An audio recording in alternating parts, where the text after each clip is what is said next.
You know, there are certain movies that just, they can take a bad day and make it good.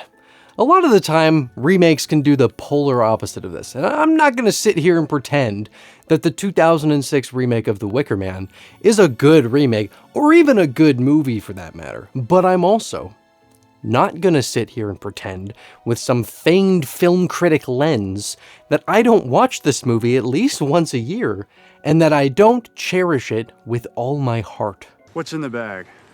A shark or something? I've made it pretty clear over the years that I'm a Nick Cage fan, as any self-respecting man is, because even in a terrible movie, the dude has this unique charm to him that just fixes everything. Of course, he's in some incredible movies as well, but we're not talking about one of those today. Well, from my perspective, we are, but I mean, what we're talking about is a movie that, technically speaking, is an absolute mess of unfocused and terrible writing, but still remains one of the most entertaining movies I've ever seen. The original Wicker Man released in 1973 and starred Christopher Lee. It is a better movie. I decided to make this video because the last few that I've done have been pretty heavy and required a lot of brain power, and so here, we're going to talk about something that neither requires brain power to watch, nor did it require brain power to make. So join me as we forget about all of our problems and bathe in the gloriously entertaining, wildly stupid, and endlessly quotable Nick Cage masterpiece, The Wicker Man. First off, Angelo Badalamenti did the music for this movie. Yeah, the same Angelo Badalamenti who wrote the music for fucking Twin Peaks and did this. He also did the score for the Wicker Man remake. I just thought that was interesting. I didn't know that until I was working on this video. So the film opens in a diner where Edward, played by Nicolas Cage, is checking out some self-help books while on break. This doesn't matter at all. He has his own set of struggles as the film goes on, but it just feels like they wanted to make him feel like a more dimensional character who's got his issues, and this was a simple solution to do that. Actually, a lot of what happens in this cold open doesn't matter at all, which is a super cool way of opening a movie. You'd think that the sequence of Ed witnessing a car with a mother and her child get absolutely mollywopped by an 18-wheeler would be some sort of an inciting incident that would tie into the rest of the story, but this is the 2006 remake of The Wicker Man, and that is absolutely not going to be the case here. Now, there are some questions about what happened here that are raised by the movie, stemming from the fact that the car they were in is not registered and they are not able to ID the victims, so then we're led to believe that something else is going on. They both look like they could definitely fit in on Summer's Isle, and the young girl is wearing a red sweater and sporting pigtails like the child Ed will be searching for on the island, but, well, this goes nowhere. It's also possible that this was a hallucination that Ed had. No clue why that would be an interesting angle for the movie to take since it's such an inconsequential scene, but at the end of the day, it just seems like they wanted him to be a somewhat tortured character going into the story and needed him to have some sort of trauma to make the movie more heady. He has flashbacks to this event a couple of times, but again, yeah, they don't serve any purpose as far as I can tell. Now, here's something I want to make very damn clear in this video. That clip of the bees from the end of the movie has been used for years as a way to make fun of Nicolas Cage, but make no mistake, this dude is the only reason this movie is so much fun to watch. I have no idea if this is something that they intentionally did, but it feels like he wandered onto the wrong film set and is bumbling around in utter confusion at how strange everyone is behaving. And there are certain moments that are absolutely fucking hilarious solely due to this angle that Cage takes for the character. From the first moment that Ed interacts with anyone even around the island, I'm nearly in tears laughing at the blunt way that he responds to the excessively cryptic way in which they speak. That and his blatant, unending sarcasm is wildly entertaining. We're all private people around here. Yeah, but you're so warm and open, it really makes up for it. After witnessing that accident during the cold open, Ed received a letter from an old flame asking him to come to the island where she lives and help her find her missing daughter, Rowan. And I guess given that he just went through what he did, Ed's wanting to distance himself from where he's at anyway, so he accepts the request and makes his way to Summer's Isle, a private island run by the most obvious cult you could possibly ask for, who worship honey. Could get behind that. Ed's arriving just before their annual festival where they will attempt to bring about a more fruitful harvest than the previous one, which is the worst they've had yet, and it's meant that they have to buy store-bought honey. Yeah, the stakes are super high with this one. Another thing I want to mention about how that bee scene has kind of taken over as the main thing that people talk about is that it's not like you just have that one moment of an entertaining quote. This movie is a gold mine of iconic lines crafted in a gilded laboratory built to make me grin. I promise I'm trying not to get elitist about Wicker Man quotes from the 2006 Nicolas Cage masterpiece, The Wicker Man, but y'all normies have fun spouting not the bees, while I'm over here bathing in the glory of what's in the bag, a shark or something? Basking in the warmth of course, another plant! Cleansing myself in the waters of just a tip here, it actually helps to glance at the photo, and being ascended to the heavens by, now why in the hell would you let them do a sick thing like that? How'd I get burned? How'd I get burned? How'd I get burned? Of course, Not the Bees is an amazing moment, but there's so much more gold here that deserves to get some sweet lovin' just as much, if not more, than that scene does. It's just so much damn fun to watch him interact with this community, like he's just as confused as we are while watching them, and well, he does pick up on the strangeness and doesn't hesitate to point it out. His first moments on the island don't really bode well for his abilities as a police officer, considering the fact that he's searching for a missing girl, and the first thing he encounters is a bag dripping with blood that totally looks like it could have a child inside of it, and because it jump scares him, he doesn't bother looking any closer. Seems like something that may be worth looking into, but it was probably a shark or something like that. It does take him a bit of time to really start to clock that he should be keeping an eye out, but considering the bizarre interaction he just had out there with those cryptically speaking ladies, perhaps having whatnot added as an ingredient when he asks what's in the mead that he's given should be a bit of a red flag. Whatnot is generally an ingredient that is to be questioned and ideally used as a reason for rejecting whatever the whatnot is a part of. Anyway, he does link back up with Willow, the ex-flame who summoned him here, and she's a weird character. She has a very hard time seeing sentences through to the end. She's constantly pouting even when it doesn't make any sense for her to be doing so, and her eyes are so red that I'm kind of just wondering if Kate Behan decided to get baked as hell as a way to cope with working through this script. She's just fucking strange, which to be fair is pretty par for the course for this movie. It's this meeting that sends him on an investigation into finding Willow's daughter, and while they take a while before actually revealing this, it's pretty obvious pretty quickly that Rowan is actually Ed's daughter as well, and not the love child of some random dude. Ultimately, it's all a ruse anyway, and they're planning on using Ed as a sacrifice, but then what doesn't make sense is why they let him run around the island for days before actually doing anything.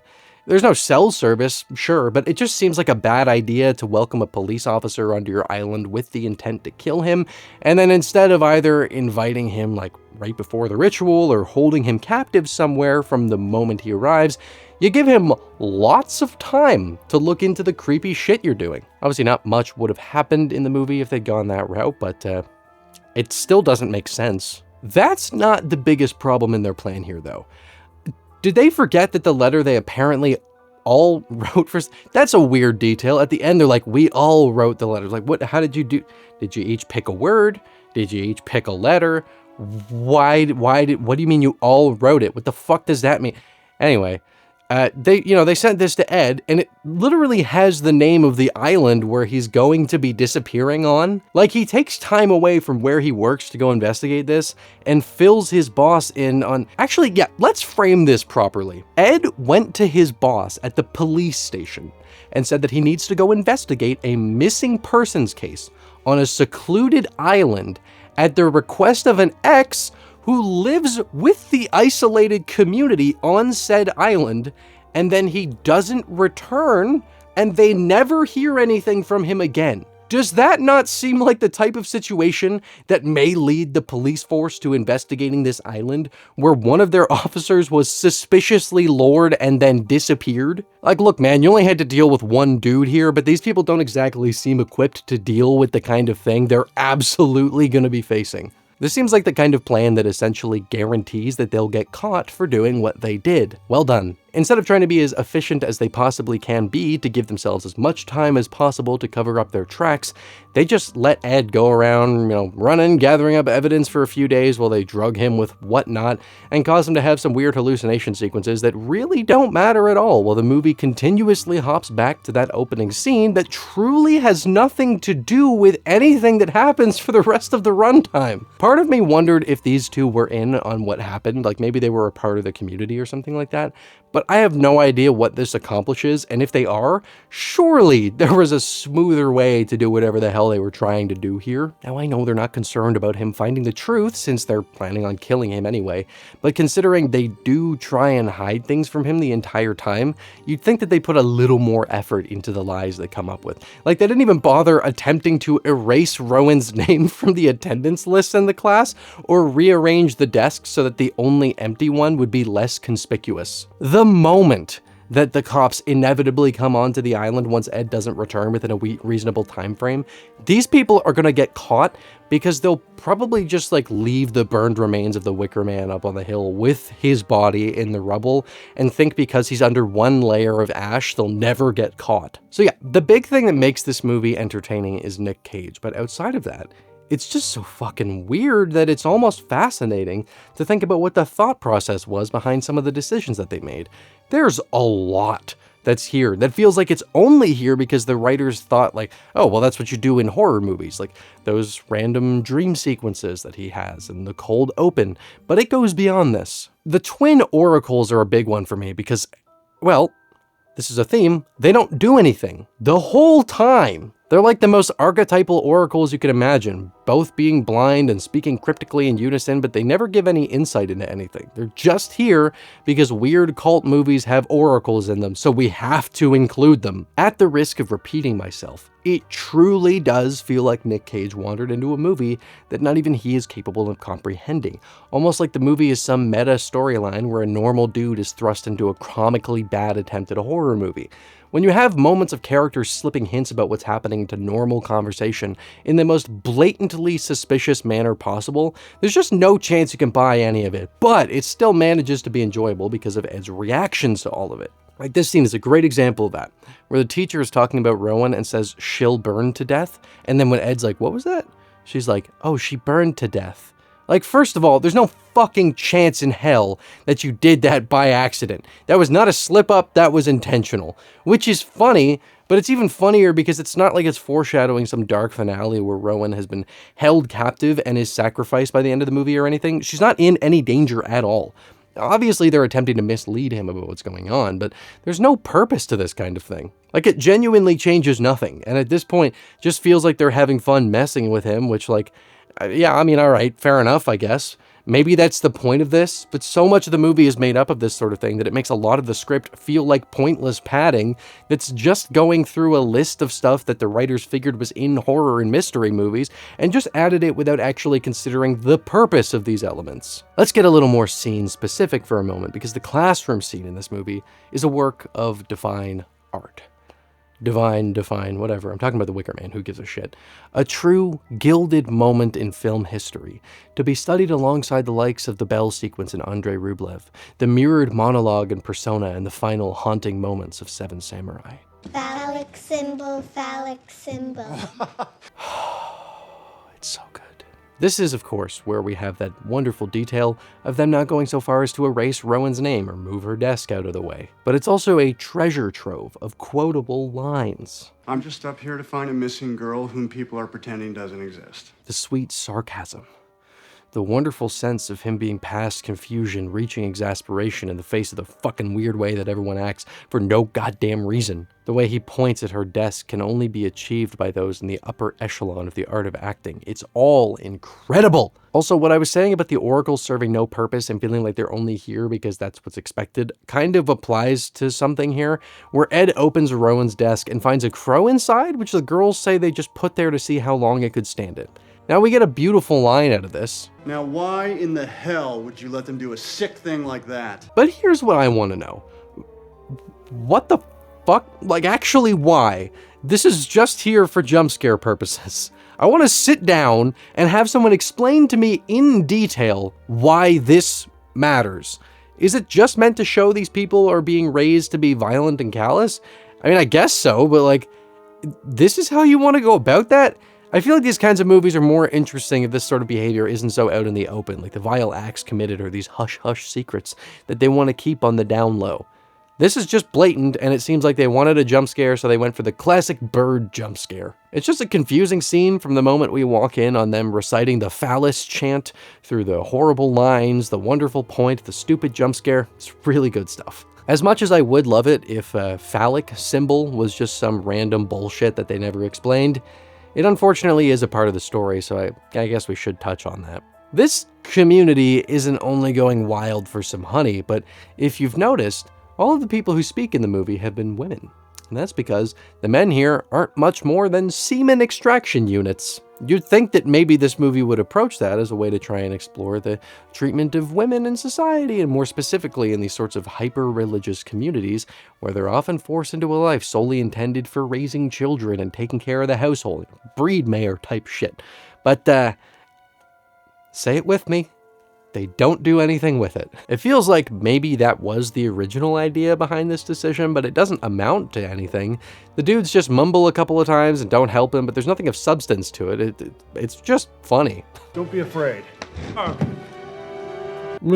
This honestly does feel like a missed opportunity to explore some interesting thematic material, but I feel like those words don't even belong in this video, considering we're talking about a movie that is more of, well, it's, more in line with an Andrei Tarkovsky film, The point is more what we feel and not so much what's going on narratively.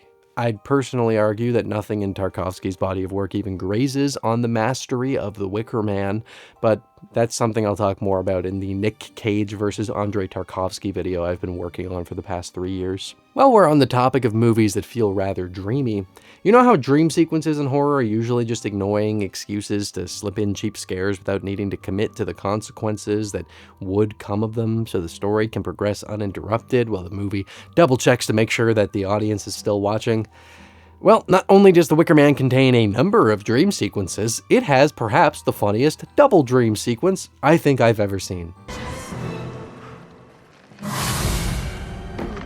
Well, it is incredibly stupid. I'm glad it's here because it provided me with what I've dubbed the Wicker Man dive, in which Nick Cage demonstrates his truly awe-inspiring diving abilities by twisting in midair so that he's facing the dock when he lands. At least I'm hoping that's what the idea was here.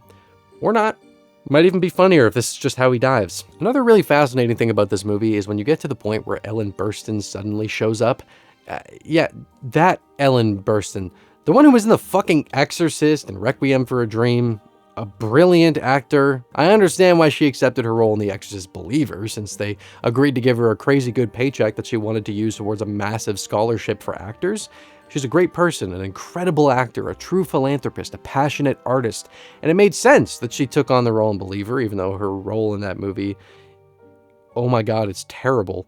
It made sense there. For the life of me, I'm not sure what compelled her to take this one. I always forget that she's even in the movie until I rewatch it, and then she shows up, and I'm always like, oh yeah, wait a minute, what the fuck? Like, I stand by Nick Cage being a great actor too, don't get me wrong. Give the dude the right material, and you're gonna get a performance out of him that you genuinely cannot get anywhere else. That has a lot of value to it.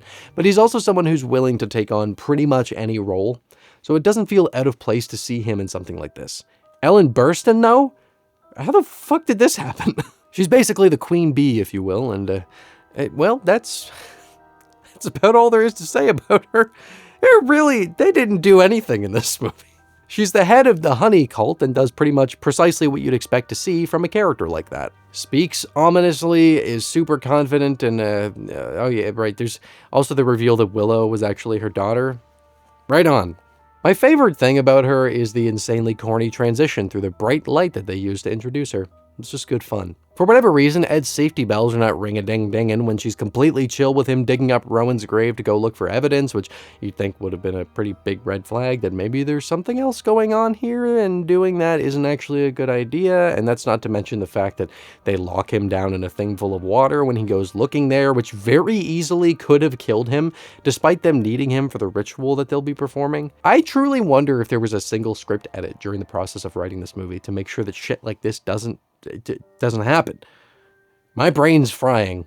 I'm okay with it in this case, though, because this is where you get that great how to get burned moment. So all's copacetic that ends so poetic. The last half hour of the movie is where most of the super iconic stuff comes out in full swing, of course, with the not the bees moment during the sacrificial ritual, which funnily enough wasn't even in the theatrical cut of the movie, which yeah, that really sucks. Like, imagine you're watching the movie for the first time after hearing about how hilarious it is, and you're going, man, I can't wait for the not the bees thing. That looked so funny when I saw it on YouTube. That's going to make this whole experience worth it.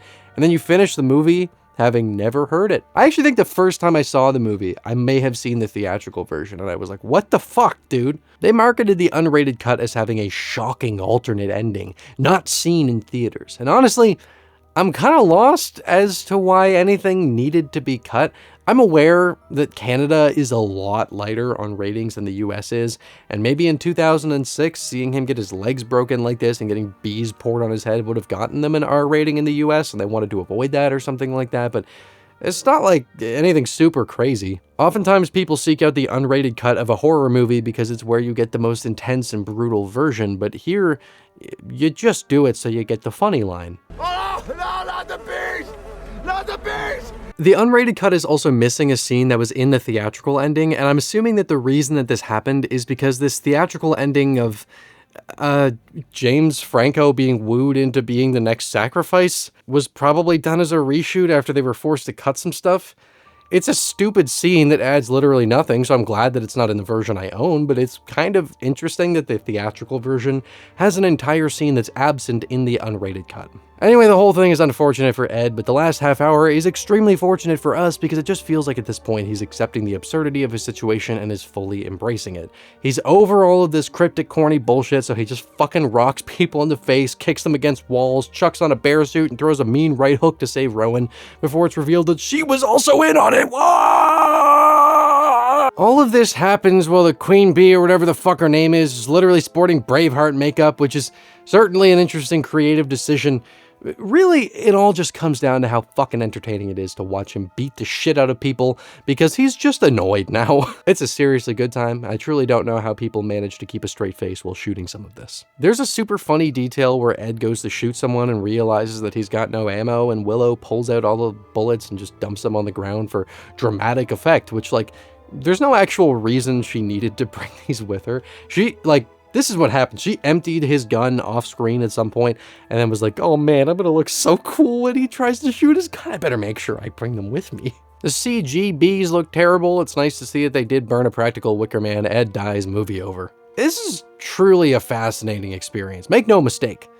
This movie's fucking terrible. Like an awful, bafflingly nonsensical, directionless, vapid, terrible movie. But it's so much goddamn fun. Once a year, my brother, my cousins, and I will get together on a sunny Sunday afternoon in the summer. We'll quote all the lines, have the time of our lives with this thing. It's a disaster of a movie that has brought me more joy than some movies that are genuinely well made. So thank you, 2006 remake of The Wicker Man, for being so atrocious while still bringing so much light into the world. Thanks for watching through to the end. I hope you enjoyed the video enough that you want to see more, and if that's the case, consider subscribing and hitting the notification bell because YouTube can sometimes suck at recommending channels. A huge thank you to my wonderful Patreon supporters and YouTube channel members who are a massive help in allowing me to continue committing as much time as I can to making these videos. If you want to gain access to things like behind the scenes material or gain early access to my videos, consider supporting me on either platform. As always, thank you for stopping by Rocklin Graves. I hope you've enjoyed your stay.